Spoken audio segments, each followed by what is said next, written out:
Assalamualaikum warahmatullahi wabarakatuh. Cuaca agak berkabut di sini. Apa kabar teman-teman semuanya? Bertemu lagi bersama saya Anwar di Tajud 5 menit. Terima kasih atas kesetiaan teman-teman menonton video-video saya khususnya terkait dengan emotional quotient atau bagaimana cara meningkatkan kecerdasan emosi kita. Setelah kita di video sebelumnya mengenali tentang self awareness diri kita. Lalu kita coba mengendalikannya dengan metode ABCDE tadi, bagaimana pentingnya mendisrupsi belief dan pikiran kita. Ya, itu dalam kondisi yang ideal, kondisi yang damai gitu, kondisi yang berulang. Tapi bagaimana cara kita mengendalikan diri kita dalam situasi yang stres gitu, yang penuh dengan tekanan. Nah, akhirnya kita sampai pada video ini, yaitu bagaimana cara kita menghadapi situasi stres. Teman-teman semuanya, kapan terakhir kali Anda bereaksi terhadap suatu situasi dengan kecepatan kilat, dengan kecepatan yang sangat cepat? Misalnya Anda berasa terbang lepas kendali dan berperilaku dengan cara yang mungkin bukan cara yang paling efektif untuk menangani berbagai hal. Saya rasa setiap dari kita pasti pernah mengalami hal ini pada satu titik ataupun yang lain. Bagi sebagian dari kita, itu mungkin sesuatu yang terjadi sepanjang waktu. Masalahnya adalah waktu antara mengalami perasaan untuk bereaksi itu terasa begitu cepat dan bisa menggagalkan kita, respon kita dalam menghadapi suatu situasi. Hampir sulit untuk kita membayangkan bagaimana kita dapat memutuskan rantai antara berpikir, merasa, dan bereaksi.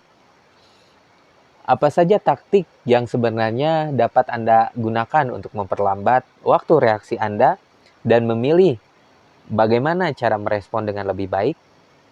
Ini perlu kita asah terus-menerus supaya kita tidak langsung cepat seperti itu ketika bereaksi.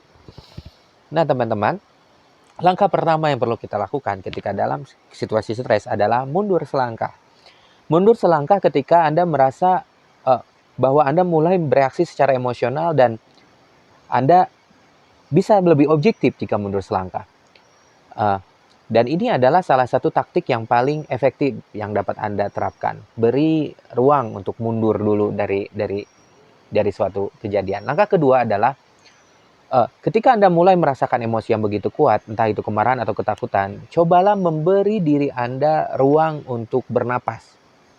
Kecuali jika Anda harus segera bereaksi gitu ya. Yang mungkin ini adalah suatu keadaan yang kritis. Ya, luangkan waktu entah itu 60 detik, ya sebatas 60 detik untuk melepaskan diri dari situasi tersebut. Dan gunakanlah waktu tersebut untuk menarik napas dalam-dalam. Ini bisa menjadi kebiasaan yang sulit, tetapi Anda bisa terus melatihnya. Cobalah mengambil napas dalam-dalam, fungsinya untuk menurunkan detak jantung Anda. Dan ini jika naik dan bisa mengurangi gejala-gejala fisiologis lainnya seperti Anda mulai berkeringat dan memerah. Langkah ketiga adalah memberi diri Anda waktu untuk merasakan pulih lagi. Anda seharusnya memiliki ruang, meskipun hanya tadi 60 detik. Sekarang biarkan tubuh Anda untuk pulih. Jangan membuat keputusan apapun ketika Anda merasakan emosi Anda begitu kencang. Dan jangan terus memikirkan skenario di kepala Anda. Biarkan pikiran Anda tenang dan biarkan dia kembali pulih. Fokus saja pada perasaan yang lebih seimbang secara emosional dan fisiologis. Langkah keempat, tentang pikiran Anda, apakah ada cara untuk memikirkan situasi yang dapat menciptakan hasil yang lebih baik untuk Anda? Jadi tantang pikiran Anda untuk berpikir ada cara lain nggak yang uh, penting untuk Anda lakukan. Meskipun Anda mungkin dengan penuh semangat merasa bahwa Anda ingin segera menghadapi masalah ini dalam keadaan yang sangat begitu genting, dalam keadaan yang begitu emosional, pertimbangkanlah benar jika ini memang karena ini adalah pilihan yang terbaik dalam jangka panjang Anda. Apakah ini akan membantu? Pikirkanlah apakah ini bisa membantu Anda mencapai hasil yang ingin Anda lihat. Enggak. Dan yang kelima, setelah memberi ruang dan coba pikirkan solusi yang lain. Langkah lima adalah pilih, tentukan. Setelah Anda memikirkan, bagaimanakah cara Anda merespon. Anda dapat memutuskan bahwa pikiran asli Anda untuk tindakan terbaik, atau Anda dapat memutuskan pendekatan lain gitu ya. Baik cara Anda sekarang telah menilai pilihan terbaik untuk Anda, dan Anda dapat bereaksi sesuai dengan hal itu. Proses ini membutuhkan kerja dan tidak selalu memungkinkan dalam beberapa hal, dan ini perlu proses gitu ya.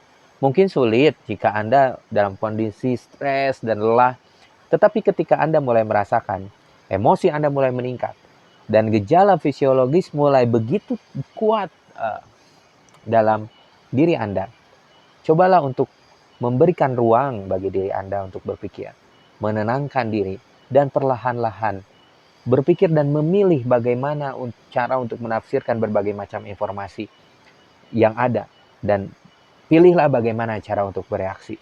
Kemungkinan besar Anda akan mencapai hasil yang positif, khususnya bagi Anda dan juga bagi orang lain. Jadi apa yang dapat Anda lakukan untuk membantu memperlambat waktu reaksi Anda ketika Anda merasakan emosi negatif yang meningkat? Ini bisa menjadi latihan pernapasan sederhana buat teman-teman semuanya, rekan-rekan semuanya, atau mungkin berjalan-jalan selama beberapa menit.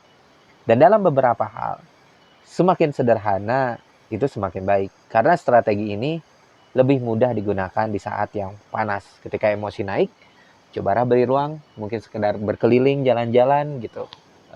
Di komplek perumahan, di depan rumah, daripada langsung bereaksi terhadap suatu kondisi. Biasanya ini cukup bermanfaat.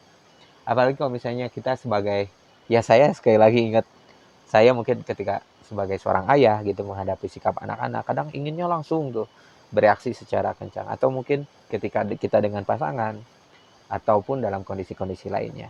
Jadi penting untuk kita 5 langkah tadi untuk dilakukan dalam keadaan yang stres, penuh tekanan. Terima kasih sudah menonton video ini. Sampai jumpa di video selanjutnya dan mudah-mudahan bermanfaat. Jangan lupa like, subscribe, dan komentarnya. Dan silakan untuk dibagikan dengan rekan-rekan yang lain. Mudah-mudahan ini bermanfaat buat yang lain di luar sana. Terima kasih. Sampai jumpa lagi. Wassalamualaikum warahmatullahi wabarakatuh.